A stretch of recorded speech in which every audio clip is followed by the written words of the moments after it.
हक coaching centre में आप सभी का स्वागत है।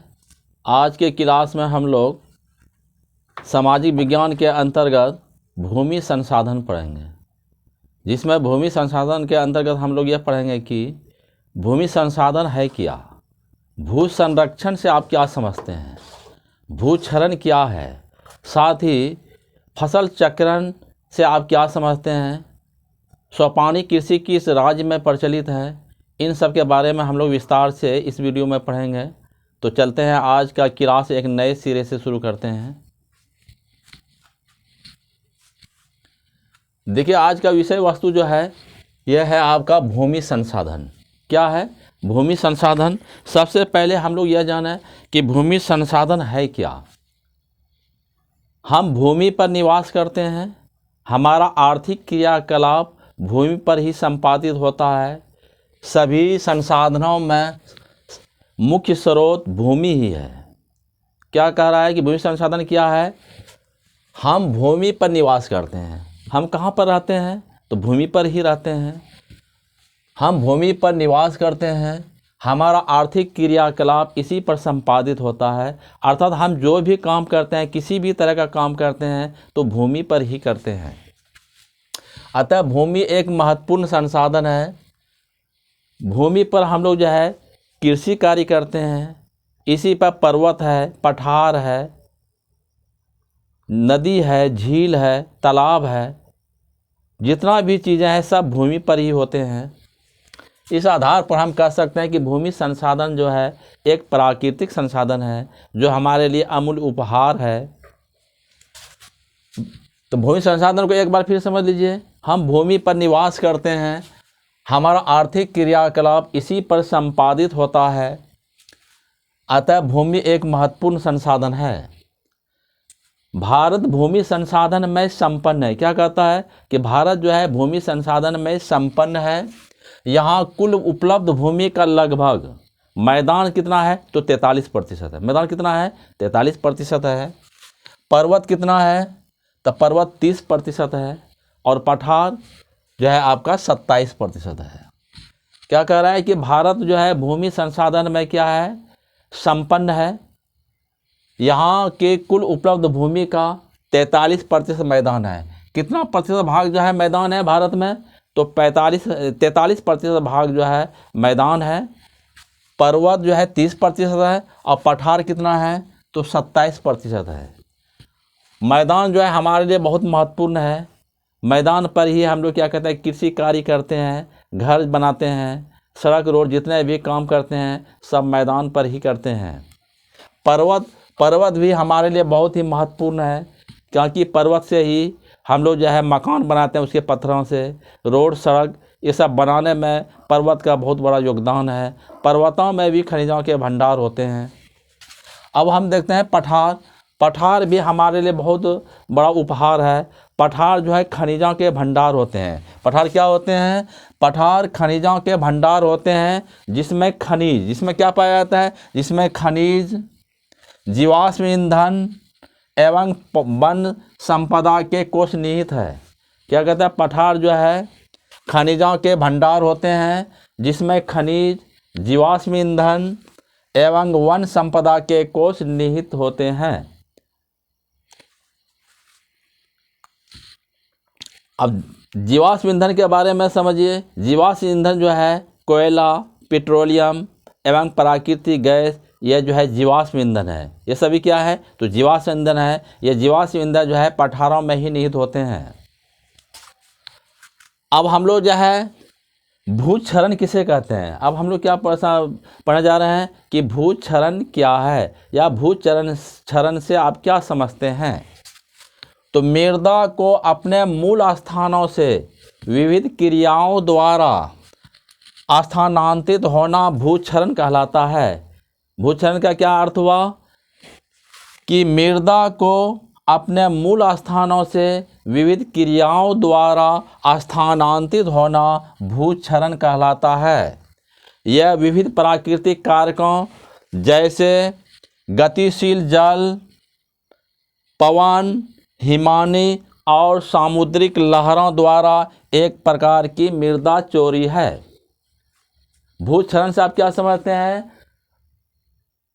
मृदा को अपने मूल स्थान से स्थानांतरित होना भूक्षरण कहलाता है। जैसे है गतिशील जल, आप देखते हैं कि गतिशील जब पानी जो है बहुत स्पीड में चलती है तो वह मिट्टी के कणों को जो है बहा कर ले जाती है और दूसरे स्थानों पर जाके डाल देती है। इस तरह मिट्टी का क्या होता है, मृदा का क्षरण हो जाता है। दूसरा है पवन, पवन के द्वारा भी मृदा का क्षरण होता है। पवन जो है मिट्टियों को उड़ाकर जो है दूसरे स्थानों पर ले जाके जमा कर देती है। इस तरह पवन भी जो है भूक्षरण का काम करती है। और अगला जो है हिमानी, हिमानी का मतलब होता है बर्फ़, बर्फ़ के द्वारा भी जो है मृदा का क्षरण होता है। सामुद्रिक लहरों द्वारा जो है भूक्षरण होता है। सामुद्रिक लहरों के द्वारा भी जो है मृदा का क्या होता है, तो क्षरण होता है। तो भूक्षरण के बारे में आपने समझ लिया कि मृदा का अपने मूल स्थानों से स्थानांतरित होना भूक्षरण कहलाता है। यह विविध क्रियाओं द्वारा जैसे गतिशील जल, पवन, हिमानी, सामुद्रिक लहरों द्वारा एक प्रकार की मृदा चोरी है। अब हम लोग जो है इसे आगे पर चर्चा करते हैं। भू संरक्षण क्या है, या भू संरक्षण से आप क्या समझते हैं? भू का मतलब होता है पृथ्वी। भू का क्या अर्थ होता है, तो पृथ्वी। संरक्षण का मतलब होता है बचाना, यानी पृथ्वी को यानी भूमि को आप किस प्रकार से बचा सकते हैं, इसी को भू संरक्षण कहते हैं। भू संरक्षण का डिफिनेशन इस प्रकार होगा, मृदा को क्षति होने से, मृदा को क्षति होने से बचाना ही भू संरक्षण कहलाता है। वृक्षारोपण मृदा संरक्षण की सबसे बड़ी शर्त है। क्या कहा? वृक्षारोपण मृदा संरक्षण की सबसे बड़ी शर्त है। साथ ही धान्य फसलों के बाद दलहन की खेती अवश्य की जाए। भू संरक्षण के लिए क्या क्या है कि धान की फसल के बाद दलहन की खेती अवश्य होना चाहिए। तो भू संरक्षण का एक बार आप समझ लीजिए, मृदा को क्षति होने से बचाना ही भू संरक्षण कहलाता है। वृक्षारोपण, वृक्षारोपण मृदा संरक्षण की सबसे बड़ी शर्त है। धान्य फसल के बाद दलहन की फसल अवश्य बोई जाए। क्या कहता है कि अगर आप धान की खेती करते हैं तो इसके बाद दलहन की खेती अवश्य होना चाहिए। हर साल जो है फसलों को अदल बदल कर करना चाहिए, जिससे जो है मृदा का पोषणीय स्तर बरकरार रहता है। फसल चक्रण, अब हम आगे पर चर्चा करते हैं फसल चक्रण क्या है। फसलों को अदल बदल कर उपजाना ही फसल चक्रण कहलाता है। यहाँ पर देखिए, फसल चक्रण द्वारा मृदा के पोषणीय स्तर को बरकरार रखा जा सकता है। कहता है कि मृदा के पोषणीय स्तर को आप किस प्रकार बरकरार रख सकते हैं, तो मृदा के पोषणीय स्तर को फसल चक्रण द्वारा, किसके द्वारा? फसल चक्रण द्वारा मृदा के पोषणीय स्तर को बरकरार रखा जा सकता है। अर्थात गेहूँ, मक्का, कपास, आलू के लगातार उगाने से मृदा में ह्रास होता है। क्या कहा कि आपको जो है खेतों में जो है लगातार गेहूँ या मकई या कपास, आलू के लगातार उगाने से क्या होता है कि मृदा के पोषणीय स्तर में जो ह्रास होता है, कमी हो जाता है, यानी पृथ्वी जो है कमज़ोर हो जाता है, उसमें फसल नहीं लगने लगता है। अब यहाँ पर देखिए, फसल को अदल बदल कर उपजाना ही फसल चक्रण कहलाता है। क्या कह रहा है कि फसल को अदल बदल कर उगाना ही फसल चक्रण कहलाता है। अर्थात एक धान्य फसल के बाद दलहन एवं तेलहन, क्या कह रहा है कि एक धान्य फसल के बाद दलहन या तेलहन की फसल अवश्य बोई जाए। दलहन फसल की गांठों में राइबोसोम जीवाणु पाए जाते हैं, जो पृथ्वी में नाइट्रोजन का स्थिरीकरण कर देता है। क्या कहता है कि अगर आप धान फसलों के बाद दलहन की खेती करते हैं तो दलहन के खासियत है कि दलहन के पौधे का जो गांठ होता है उसमें जो है एक कीटाणु पाया जाता है जिसका नाम है राइबोसोम जीवाणु। यह क्या करता है कि पृथ्वी में नाइट्रोजन का स्थिरीकरण कर देता है, यानी पृथ्वी में नाइट्रोजन की पूर्ति कर देता है। आप जानते हैं कि पौधों की वृद्धि के लिए सबसे अधिक लाभदायक कौन है, तो नाइट्रोजन है। इसीलिए दलहन के पौधे को उगाने के बाद, फसल को उगाने के बाद उनकी गांठों में जो राइबोजियम जीवाणु पाए जाते हैं, वे जो है पृथ्वी में नाइट्रोजन की पूर्ति कर देते हैं। अच्छा, अब हम आगे पर चर्चा करते हैं। खनन के चलते, क्या कह रहा है, खनन के चलते झारखंड, छत्तीसगढ़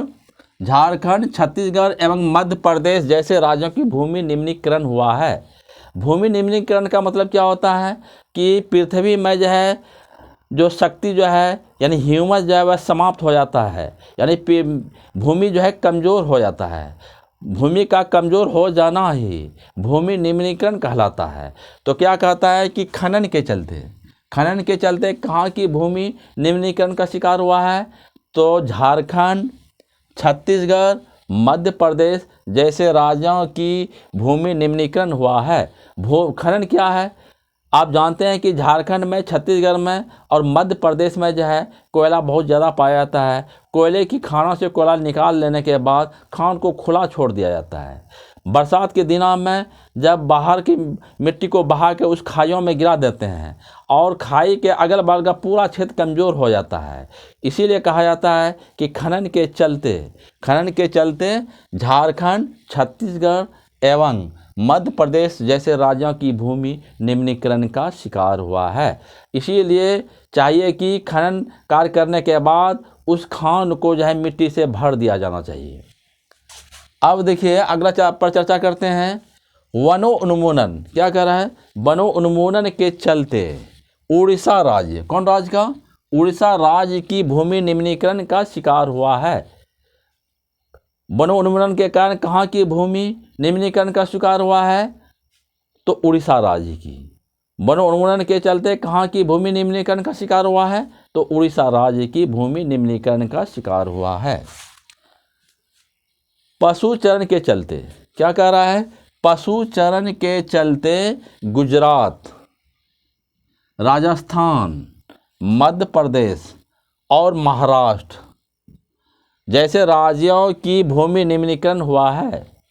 क्या कह रहा है कि पशुचरण के चलते कहाँ की भूमि निम्नीकरण का शिकार हुआ है, तो पशुचरण के चलते गुजरात, राजस्थान, मध्य प्रदेश और महाराष्ट्र जैसे राज्यों की भूमि निम्नीकरण हुआ है। पशुचरण मतलब हुआ कि किसी भूमि पर जो है लगातार 4 साल, 5 साल, 10 साल लगातार उस भूमि पर जो है पशुचरण किया जाए, नहीं कि मवेशियों को चराया जाए। चराने से क्या होता है, भूमि निम्नीकरण हो जाता है, भूमि जो है कमज़ोर हो जाता है। तो पशुचरण के चलते कहाँ की भूमि निम्नीकरण का शिकार हुआ है, तो गुजरात, राजस्थान, मध्य प्रदेश और महाराष्ट्र जैसे राज्यों की भूमि निम्नीकरण का शिकार हुआ है। अब हम आगे पर चर्चा करते हैं अधिक सिंचाई। क्या कह रहा है, अधिक सिंचाई के चलते पंजाब, हरियाणा और पश्चिम उत्तर प्रदेश की भूमि निम्नीकरण का शिकार हुआ है। अधिक सिंचाई के कारण कहाँ की भूमि निम्नीकरण का शिकार हुआ है, तो अधिक सिंचाई के चलते पंजाब, हरियाणा और पश्चिमी उत्तर प्रदेश की भूमि निम्नीकरण का शिकार हुआ है। अब हम इससे आगे पर चर्चा करते हैं मेढक के प्रजनन को। क्या कह रहा है, मेढक के प्रजनन को नष्ट करने वाले रसायन का नाम क्या है, तो आपको बताना है कि मेढक के प्रजनन को नष्ट करने वाले रसायन का नाम क्या है, तो उसका नाम है एंड्रीन। उसका नाम क्या है, तो एंड्रीन है। तो मेढक के प्रजनन को नष्ट करने वाले रसायन का नाम एंड्रीन है। क्या नाम है, तो एंड्रीन है, जो कीटों की संख्या को बढ़ा देता है। अगर मेढक के प्रजनन क्षमता में कमी आ जाती है तो स्वाभाविक है कि कीटों की संख्या में बढ़ोतरी हो जाएगा, क्योंकि आप जानते हैं मेढक उन कीटाणुओं को खा जाते हैं। जब आप एंड्रीन नामक रसायन का छिड़काव करते हैं तो क्या होता है कि मेढक में जो है जनन क्षमता कम हो जाती है, जिसके कारण कीटों की संख्या में बढ़ोतरी हो जाती है। तो आपने समझ लिया कि मेढक के प्रजनन को नष्ट करने वाले रसायन का नाम एंड्रीन है। सोपानी कृषि उत्तराखंड राज्य में प्रचलित है। क्वेश्चन आ सकता है कि सोपानी कृषि किस राज्य में प्रचलित है? तो सोपानी कृषि उत्तराखंड राज्य में प्रचलित है। किस राज्य में प्रचलित है? तो उत्तराखंड राज्य में प्रचलित है। ये क्वेश्चन बहुत ही इंपॉर्टेंट है कि सोपानी कृषि उत्तराखंड राज्य में प्रचलित है। पवन अपर्दन वाले क्षेत्रों में पट्टिका कृषि श्रेष्ठकर है। क्या कह रहा है? पवन अपर्दन वाले क्षेत्रों में पट्टिका कृषि श्रेष्ठकर है। जो फसलों के बीच घास उगाने, जो फसलों के बीच घास की पट्टियाँ विकसित करने पर आधारित है। कहता है कि जिस इलाके में पवन द्वारा मिट्टी को उड़ा कर ले जाया जाता है, अर्थात पवन अपर्दन वाले क्षेत्रों में पट्टिका कृषि बहुत ही महत्वपूर्ण मानी जाती है। तो पट्टिका कृषि है क्या असल में? तो पट्टिका कृषि उसे हम कहते हैं कि थोड़ा सा भाग में जो है घास को उगाया जाए, इसके बाद उतना ही क्षेत्र में क्या है फसल को लगाया जाए, फिर उतना ही पट्टी में घास को लगाया जाए, फिर फसल को लगाया जाए, फिर उतना ही पट्टी में घास को लगाया। इस तरह जो है, इस तरह जो किया जाता है, घास फसल, घास फसल, इस तरह का पट्टी बनाकर जो खेती की जाती है, इसी को हम लोग पट्टिका कृषि कहते हैं। तो क्या कहा कि पवन अपर्दन वाले क्षेत्रों में पट्टिका कृषि श्रेष्ठकर है, जो फसलों के बीच घास की पट्टियां विकसित करने पर आधारित है।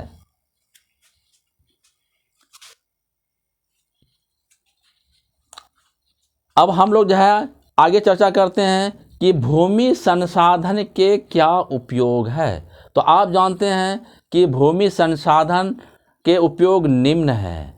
भूमि पर ही हम कृषि कार्य करते हैं। भूमि पर ही जो है क्या है, सड़क है, रोड है, विद्यालय है, अस्पताल है, यानी जितना भी क्रियाकलाप हम लोग अपने जीवन में करते हैं वह सभी भूमि पर ही है। पर्वत, पठार, नदी, झील, ये सभी जो है भूमि पर ही पाए जाते हैं। किसी न किसी रूप में हम इसका उपयोग अवश्य करते हैं। तो कहने का मतलब यह हुआ कि भूमि संसाधन हमारे लिए एक बहुत ही महत्वपूर्ण संसाधन है। हम भूमि पर निवास करते हैं, हमारा आर्थिक क्रियाकलाप इसी पर संपादित होता है। सभी संसाधनों का मुख्य स्रोत भूमि ही है। अतः भूमि एक प्राकृतिक संसाधन है। भूमि क्या है? यह एक प्राकृतिक संसाधन है। भारत भूमि संसाधन में संपन्न है। भारत क्या है? भूमि संसाधन में संपन्न है। यहाँ की कुल उपलब्ध भूमि का मैदान कितना प्रतिशत है? बताइए जल्दी से। मैदान 43% है। पर्वत कितना है? पर्वत 30%। और पठार कितना है? तो 27% है। पठार कितना है? तो 27%। अच्छा, खनिजों के भंडार कहाँ होते हैं? तो आप जानते हैं कि खनिजों के भंडार जो है पठार होते हैं। ज़्यादातर खनिज जो है पठारों में ही निहित होते हैं। जीवाश्म ईंधन, ये भी खनिज पठार में ही पाए जाते हैं। जीवाश्म ईंधन उसे कहते हैं कोयला, पेट्रोलियम, प्राकृतिक गैस, ये सभी जीवाश्म ईंधन के अंतर्गत आते हैं। यह जो है प्राकृतिक संसाधन है और यह अनवीकरणीय भी संसाधन है। क्योंकि कोयला, पेट्रोलियम और प्राकृतिक गैस जब समाप्त हो जाएंगे तो इन्हें दोबारा प्राप्त करना नामुमकिन है। इसीलिए जीवाश्म ईंधन जो है क्या है? अनवीकरणीय संसाधन है। भूक्षरण किसे कहते हैं? मृदा को अपने मूल स्थानों से स्थानांतरित होना भूक्षरण कहलाता है। यह विविध प्राकृतिक कारकों जैसे गतिशील जल, हिमानी और समुद्रिक लहरों द्वारा एक प्रकार की मृदा चोरी है। भू संरक्षण से आप क्या समझते हैं? भू का अर्थ होता है पृथ्वी और संरक्षण होता है बचाना। भूमि को बचाना ही भू संरक्षण कहलाता है। भूमि को बचाना ही भू संरक्षण कहलाता है। अर्थात मृदा को क्षति होने से बचाना ही भू संरक्षण कहलाता है। वृक्षारोपण मृदा संरक्षण की सबसे बड़ी शर्त है। साथ ही धान फसल के बाद दलहन की खेती अवश्य की जाए। अब फसल चक्रण के बारे में समझिए। फसलों को अदल बदल कर उगाना ही फसल चक्रण कहलाता है। अर्थात एक धान फसल के बाद एक दलहन की खेती अवश्य की जानी चाहिए। क्या कहा जाता है कि फसल चक्रण द्वारा मृदा के पोषणीय स्तर को बरकरार रखा जाता है। अगर आप फसल को अदल बदल कर रखेंगे तो मिट्टी का जो पोषणीय स्तर है वह बरकरार रहता है। अर्थात गेहूँ, मक्का, कपास आलू के लगातार उगाने से मृदा में क्या होता है, ह्रास होता है, कमी होता है। फसल को अदल बदल कर उपजाना ही फसल चक्रण कहलाता है। अर्थात एक धान्य फसल के बाद दलहन एवं तिलहन की फसल अवश्य बोई जानी चाहिए, क्योंकि दलहन फसल के गांठों में एक जीवाणु पाए जाते हैं जो पृथ्वी में नाइट्रोजन की पूर्ति कर देते हैं। उस जीवाणु का नाम आप बता सकते हैं? उस जीवाणु का नाम है राइबोजियम जीवाणु। खनन के चलते कहाँ की भूमि निम्नीकरण का शिकार हुआ है? तो खनन के चलते झारखंड, छत्तीसगढ़, मध्य प्रदेश जैसे राज्यों की भूमि निम्नीकरण का शिकार हुआ है। वनों उन्मूलन के कारण कहाँ की भूमि जो है निम्नीकरण हुआ है, जब बताइए। वनों उन्मूलन के चलते उड़ीसा राज्य की भूमि निम्नीकरण का शिकार हुआ है। पशुचरण के चलते कहाँ की भूमि निम्नीकरण का शिकार हुआ है? तो पशुचरण के चलते गुजरात, राजस्थान, मध्य प्रदेश और महाराष्ट्र जैसे राज्यों की भूमि निम्नीकरण का शिकार हुआ है। अधिक सिंचाई के चलते